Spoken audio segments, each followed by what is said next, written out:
Hello everyone, welcome to मीशू जी के study. दोस्तों, last video में हमने सामान्य ज्ञान के 75 प्रश्न किए थे। आज की वीडियो में हम आगे के प्रश्न करेंगे। सारे प्रश्न बहुत ही इंपॉर्टेंट है, सिलेक्टेड हैं, एसएससी के प्रीवियस ईयर के क्वेश्चंस हैं ये, इसलिए वीडियो को पूरा जरूर देखिए। चलिए फिर आज की वीडियो स्टार्ट करते हैं। आज के क्वेश्चन करते हैं। प्रश्न नंबर 76 है, मौर्य साम्राज्य की राजधानी क्या थी? इस प्रश्न का सही उत्तर है ए, पाटलिपुत्र। मौर्य साम्राज्य की राजधानी पाटलिपुत्र थी। हमारा अगला प्रश्न है, निम्नलिखित में से द ओडेसिटी ऑफ होप पुस्तक के लेखक कौन है? इस प्रश्न का सही उत्तर है B, Barack Obama.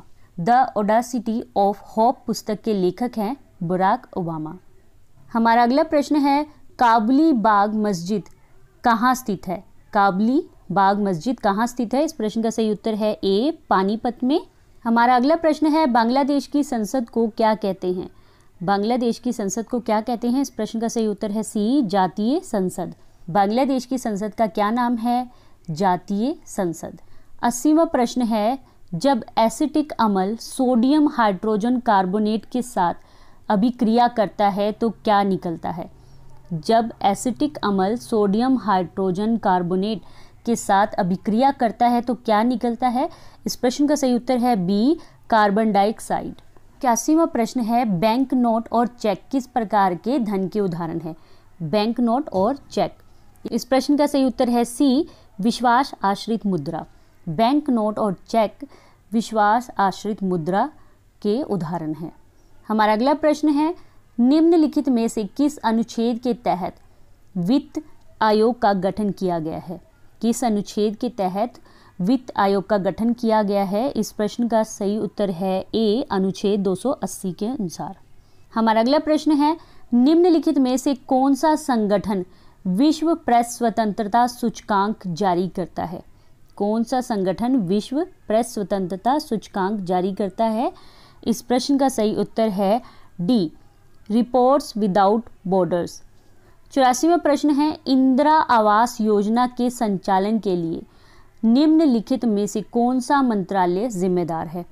Indira Awas Yojana के संचालन के लिए कौन सा मंत्रालय जिम्मेदार है? इस प्रश्न का सही उत्तर है बी, ग्रामीण विकास मंत्रालय।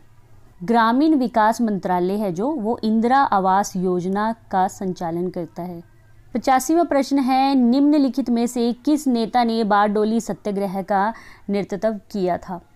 किस नेता ने बारडोली सत्याग्रह का नेतृत्व किया था? इस प्रश्न का सही उत्तर है डी, वल्लभ भाई पटेल ने। हमारा अगला प्रश्न है, मुद्रास्फीति की अवधि के दौरान कर की दरें क्या होनी चाहिए?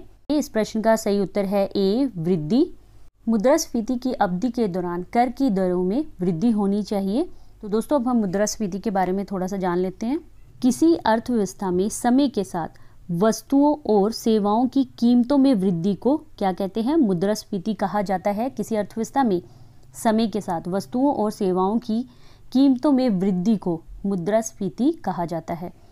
मुद्रास्फीति तब होती है जब बाजार में पैसे की अधिक आपूर्ति होती है, जिससे पैसे के मूल्य में कमी आती है। पैसे के मूल्य यानी पैसे की जो वैल्यू है, रुपए की जो वैल्यू है वो कम हो जाती है। हमारा अगला प्रश्न है, भारत में चुनावों में सबसे पहले नोटा विकल्प का प्रयोग किस वर्ष किया गया था? तो भारत में चुनावों में सबसे पहले नोटा का जो ऑप्शन है वो किस वर्ष दिया गया था? इस प्रश्न का सही उत्तर है सी, 2013 में। 88वां प्रश्न है, जब सम्मति आयु अधिनियम पारित किया गया तब वायसराय कौन था?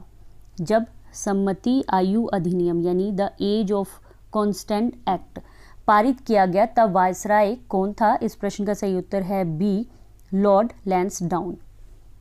हमारा अगला प्रश्न है, वाल्मीकि राष्ट्रीय उद्यान किस नदी के तट पर स्थित है?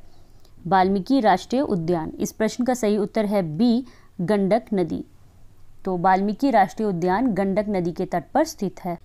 वाल्मीकि राष्ट्रीय उद्यान भारत के बिहार राज्य के पश्चिमी चंपारण जिले में एक बाघ अभयारण्य है। अब हम गंडक नदी के बारे में जान लेते हैं। गंडक नदी है जो नेपाल के पास तिब्बत में धौलागिरी के उत्तर से निकलती है और नेपाल में त्रिवेणी शहर के पास भारतीय क्षेत्र में प्रवेश करती है। हमारा अगला प्रश्न है, भारत में सर्वाधिक किस प्रकार की मिट्टी पाई जाती है? इस प्रश्न का सही उत्तर है डी, जलोढ़ मिट्टी।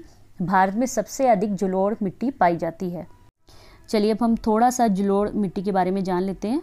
जलोढ़ मिट्टी मुख्यतः उत्तरी मैदानों में पाई जाती है। जलोढ़ मिट्टी कहाँ पाई जाती है? उत्तरी मैदानों में पाई जाती है। जलोढ़ मिट्टी जो मुख्य रूप से इंडो गंगा ब्रह्मपुत्र नदियों द्वारा जमा की गई गाद के कारण बनती है। जलोढ़ मिट्टी कैसे बनती है?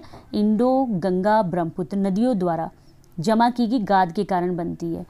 ऊपरी और मध्य गंगा के मैदान में 2 प्रकार की जलोढ़ मिट्टी विकसित हुई है। एक है खादर जिसे नई जलोढ़ कहा जाता है और बांगर जिसे पुरानी जलोढ़ कहा जाता है। प्रश्न नंबर 91 है, भारत में सामुदायिक विकास कार्यक्रम शुरू कब किया गया था?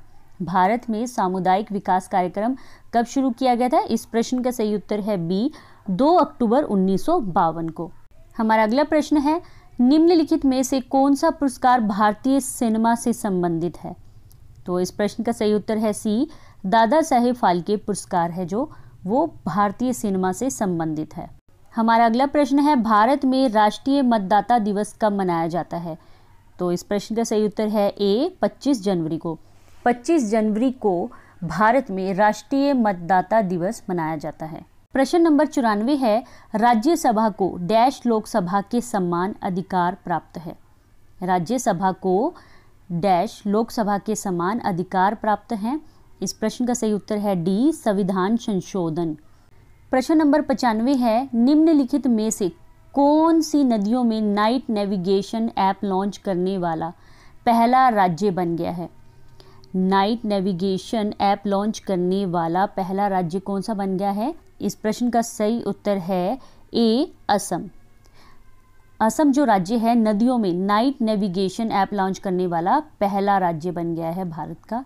प्रश्न नंबर 96 है, कौन सी परत रेडियो तरंगों के पश्च प्रकीर्णन में सहायता करती है? इस प्रश्न का सही उत्तर है डी, आयन मंडल। हमारा अगला प्रश्न है, निम्नलिखित में से कौन सी नदी अरावली पर्वत से निकलती है? कौन सी नदी अरावली पर्वत से निकलती है? इस प्रश्न का सही उत्तर है बी, साबरमती नदी। जो साबरमती नदी है वो अरावली पर्वत से निकलती है। प्रश्न नंबर 98 है, स्वतंत्रता के बाद सरदार वल्लभ भाई पटेल के पास कैबिनेट में कौन सा विभाग था? आज़ादी के बाद सरदार वल्लभ भाई पटेल के पास कैबिनेट में कौन सा विभाग था? इस प्रश्न का सही उत्तर है सी, सूचना एवं प्रसार मंत्रालय। प्रश्न नंबर 99 है, पंडित शंभू महाराज एक डैश नर्तक हैं? पंडित शंभू महाराज एक प्रसिद्ध डैश नर्तक हैं?